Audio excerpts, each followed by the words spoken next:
Hello everyone, Beastyqt here. Once again, I'm back with another guide. So this is something that's been requested the most in the past, I don't know, couple of days / weeks. And I finally got around to actually recording it and doing it. So today we're doing a Mech Terran versus Protoss guide, as you guys saw from the title already. So I'm going to explain how to do it, the build order, you know, my thinking, my thought process behind it, and why I think this is probably the best mech TVP build right now. It's very safe, you get fast 3 bases, and you just kind of go on from there and make your Imba mech army. Okay, first things first, this is the build I saw from Innovation, so this is not a build I made. I saw it from him, I'm not sure if it's his or not. Either way, I'm about to teach you guys how you can be Innovation as well. So first things first, this is a gas first build, depot, then gas, then barracks, and of course, like always, I'm going to be posting this replay of the build order itself, and the second replay I'll be showing you guys of the actual gameplay in the description of this video. So, gas and barracks, you do want to scout on 17 or 18 supply, like I forgot. But yeah, scout, make sure the Protoss is not doing any one base, not all-inning you or anything like that, so you can kind of prepare and defend.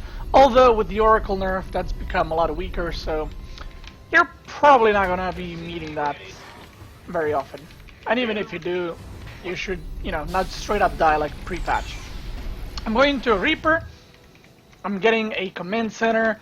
This SCV should already be at their natural, so you know if they're, you know, all-inning or not, and then you can just decide if you want to expand or not based off of that. Obviously, if they're one-basing, you can, you know, put the CC in the main instead of the natural just to be a little bit more safe. So after you scout your Protoss opponent, we're going to assume he's expanding. You want to start your factory. Okay, well that AI just killed my SCV. So yeah, you do your scouting, make sure you expand it, and now I'm going to show you guys the build order as if the Protoss was expanding.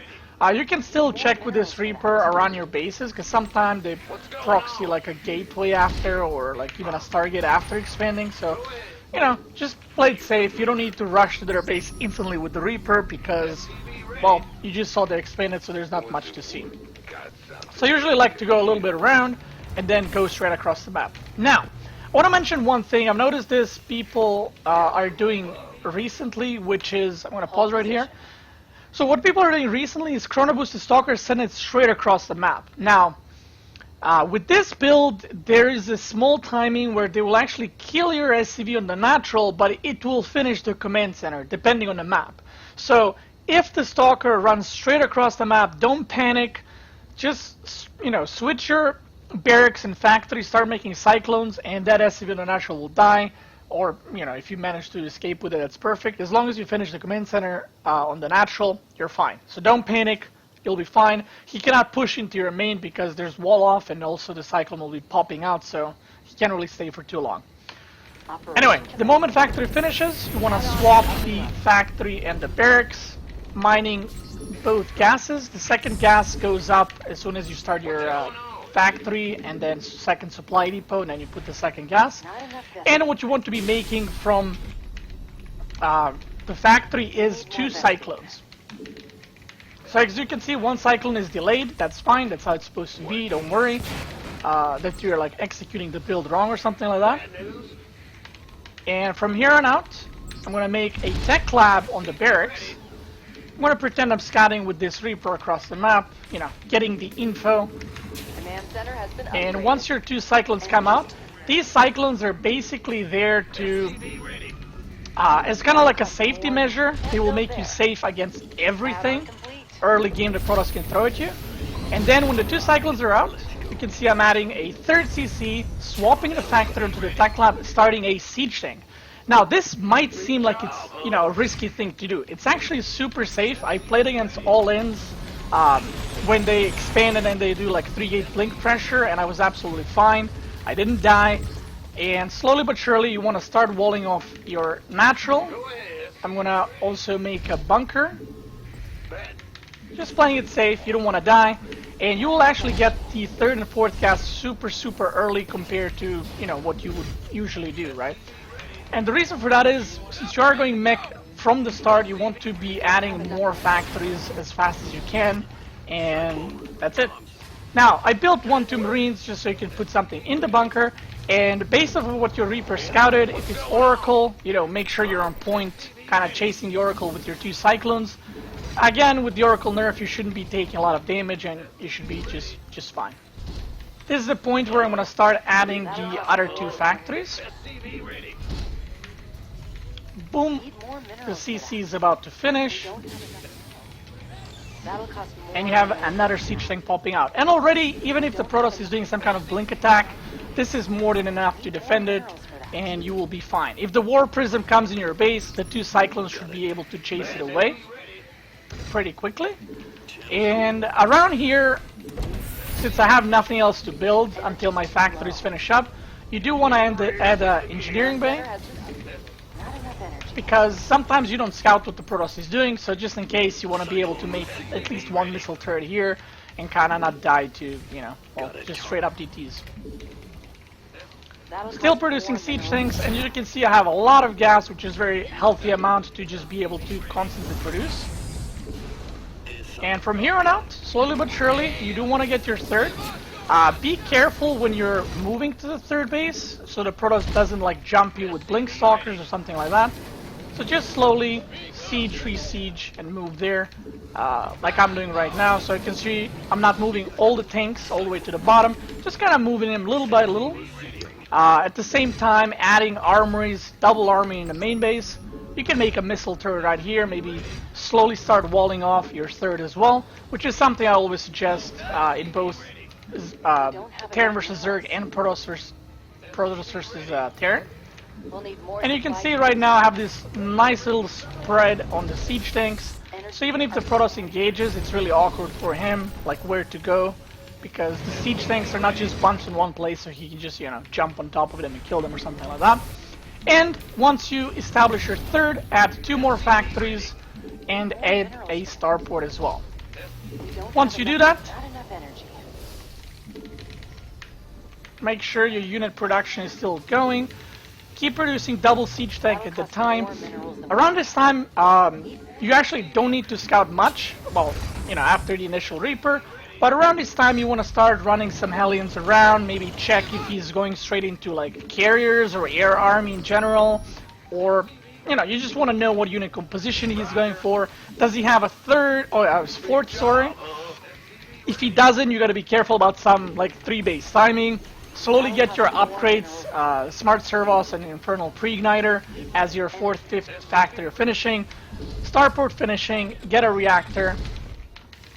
And in total, what you want to have is 3 factories with tech labs, 2 factories with reactor.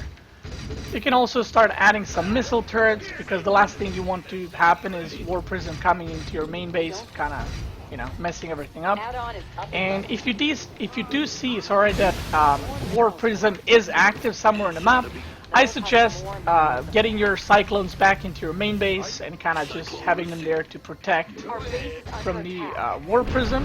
Because at this point, Cyclones are not really useful. They're very good in the early game, but right now they're kind of useless, to be honest. Just adding more siege tanks. Overdid the SCVs there a little bit. Making some missile turrets, as you can see. Got some missile turrets in the main.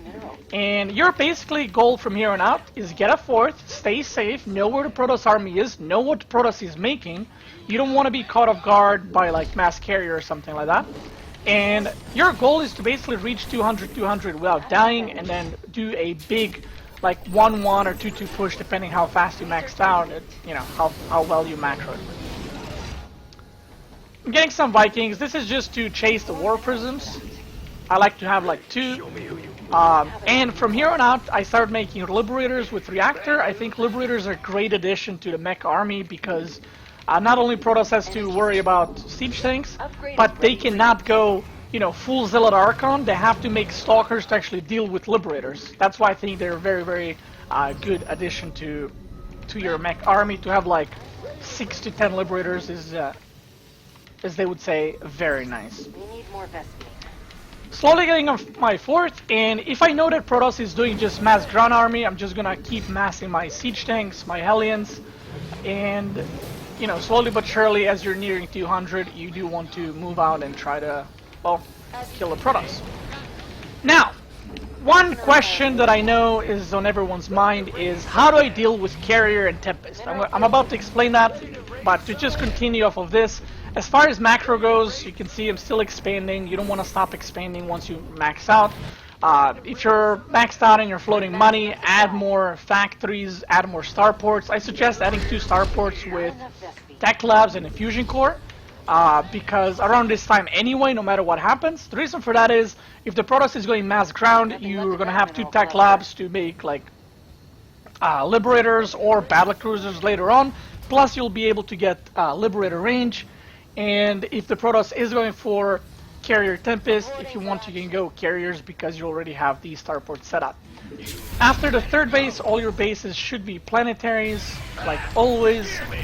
And you can even, if you have a lot of money like me right now, what you can do is add like planetary base here to kind of reinforce your 3rd, and maybe leave like a siege tank or 2 with the liberator, so you can kind of reinforce that. If he's doing some zealot run-bys, it's kind of harder to break. Now, this is your maxed out army, this is what you push with and try to kill the Protoss. Now, few things. This is as far as the build order itself goes. Now, a few things.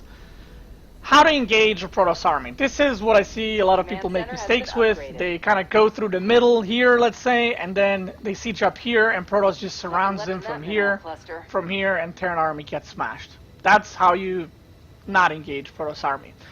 If the Protoss has, let's say, 4 bases, this one, and then this one, this, and this, you do not attack through the middle because it's the worst spot you can attack. You would attack through the bottom side because you get this nice little ledge that you can siege up your tanks. There's this choke that Protoss does not want to fight in. And what will happen is Protoss will just not fight you. He will either try to do some kind of weird base trade, or he will just give up this base. Same thing on the top. If you're pushing into the 3rd, you're not going to attack like through the middle into here. You're going to try to go through this tiny point and maybe go from here, and then force the Protoss to engage from this side instead of kind of flanking you, stuff like that. So the point is, try to fight in chokes, try to force the Protoss to fight into liberators and into siege tanks, and not like flank you with 2 armies, because he will absolutely demolish you. Now, the question that most people ask when I stream is, how do I deal with Carrier and Tempest? Honestly, this is still a new patch. I've only played, you know, a couple of hundreds of games on this patch, so I'm not yet 100% sure, but I'm going to tell you guys the things I've tried and the things that I've had most success with. So I tried the Cyclones with the upgrade. Where is it? Rapid fire launchers. It does not work. Maybe against pure Tempest, but against Carrier, no. By the time you lock in, you're going to lose like 10 Cyclones just from their DPS, and simply not good. You can add a couple of Widow Mines, because the Widow Mines will kill the interceptors. They can kill like up to 100 interceptors in few shots. So adding a couple of Widow Mines is not a bad idea at all. And what I found to work the best for me is 2 things. One is, once you're in 3-4 base, you slowly start transitioning into battle cruisers, and basically, you know, just try to get like 10-20 BCs with some siege tanks to cover the ground army, and then you kind of build your composition based on what the opponent is doing. And never try to build your mech army against Protoss just blindly.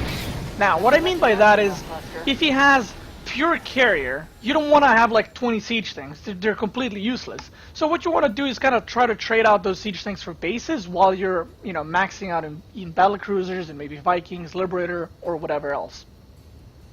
So the first option is, like I said, to go into battle cruisers and then maybe add a couple of Ravens, add a couple of Vikings, and then you have your own air army, and then you fight the Protoss army, maybe with some Thors, some Widow Mines, and so on. The second option is that I've been testing recently, which is to actually maintain your ground army as heavy as you can. Obviously, if it's pure Carrier, you're not going to have siege things. You're going to have like pure Thor on the ground almost, and maybe some Cyclones. And then in the air, you're going to have a bunch of Liberators, and I'm talking like 30 plus Liberators.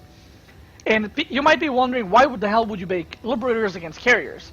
you will never actually attack the carrier. You will always just try to stack your liberators, so when the interceptors shoot, the liberators one-shot all the interceptors, and then it costs way too much money for Protoss to remax, to remake them, because they, interceptors do cost money. And then what you do is with your Vikings and your Thors, you target fire the carriers while the liberators are taking care of the interceptors. Now, this is something that I'm still testing. I'm not 100% sure it's the best solution, but those two solutions are the ones I think are the most viable right now.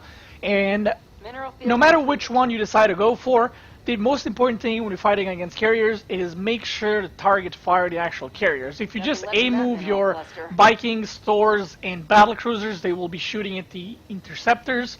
And if you're making, a bunch of liberators to deal with the interceptors, then you can just A-move them, and they're gonna take care of the little ships. Let me see what else. Another thing is maybe you guys are struggling with Tempest. Tempest, honestly, it's, I think, probably the easiest thing to deal with. Just max on battlecruisers, add like 5-10 Ravens, blink your battlecruisers on top of Tempest. You can run in with the Ravens and then just use the, what's the ability called? I keep forgetting. I call it Interference Matrix, there we go.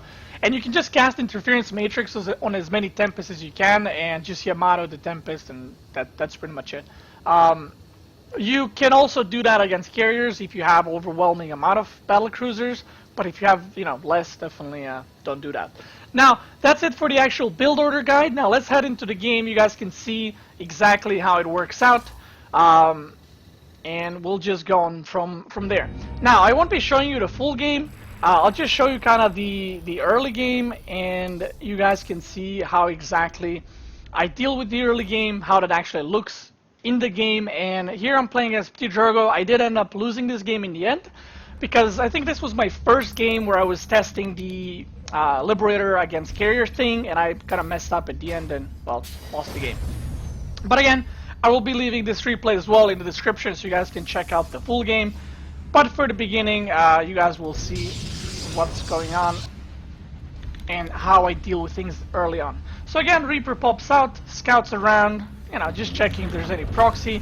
My SCV is coming back from the scouting, and this is what I was talking about earlier. Protoss has started doing this where they just Chronoboost Stalkers send it straight across the map, and this is the worst thing that can happen.